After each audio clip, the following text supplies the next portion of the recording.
चले थे हरि भजन को, ओटन लगे कपास। ऐसा कबीरदास के बारे में कहा गया है कि उन्होंने कहा कि चले थे हरि भजन को और फिर क्या करने लगे, ओटन लगे कपास। और जुलाहे परिवार से थे, तो उन्होंने अपने पुत्र के बारे में कहा, बूढ़ा वंश कबीर का कि उपजा पुत्र कमाल। तो कबीरदास जी महान संत, दुनिया का उद्धार करने वाले, हजारों के दिलों में बसने वाले, संसार में पूजे जाने वाले बने। जुलाहे के घर जन्म लेने के कारण वो उस रास्ते पर ना चल के महान रास्ते पर चले, लेकिन उसका बेटा कमाल इनके रास्ते पर नहीं चला। वो जाके अपना जुलाहा का काम करने लगा, कपास ओटने लगा। तो कबीरदास ने कहा उनका वंश डूब गया। असली वंश ये संत वंश था और उनके घर संत बेटा पैदा ही नहीं हुआ, तो उस तरह से वो वंश डूब गया।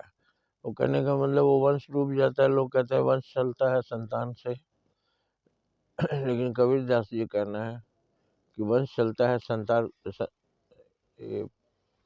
वंश बढ़ता है संतान और ऊंचाई पर जाए तब। पिता से बड़ा पुत्र बने, पिता से महान कार्य पुत्र करे, यही अपेक्षा की जाती है। लेकिन उनके वंश में जो कमाल उनका बेटा था वो नहीं आगे बढ़ा।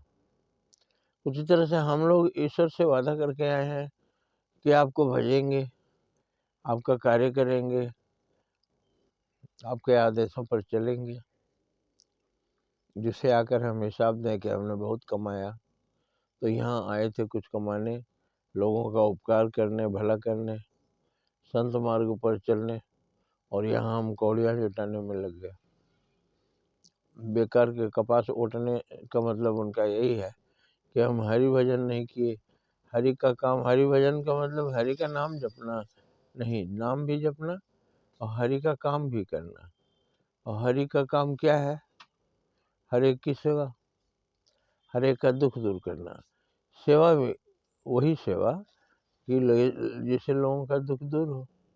तो हम ये दुनिया को स्वर्ग बनाने आए हैं, कम से कम कुछ लोगों के जीवन में तो स्वर्ग का आभास कराएं। जो पीड़ा में है, जो कष्ट में है, जो दुख में है, उनका दुख दूर करें। तो हम हरि का काम कर रहे हैं। अर्थ यही हुआ कि माया में भटके नहीं, हम ईश्वर के आदेशों का पालन करें, लोगों का उपकार करें। जैसा बुद्ध भगवान ने कहा, एक पैसे का नुकसान ना हो, फायदा ही फायदा हो। वो ऐसे है कि जब हम भला काम करेंगे तो हमारा 10 गुना भला होगा, बुरा काम करेंगे 10 गुना बुरा होगा। तो बुरा करो ही नहीं, सिर्फ कमाई ही कमाई। लेकिन लोगों को वो दिखाई देगा तब ना। माया उनको ऐसे घेर लेती है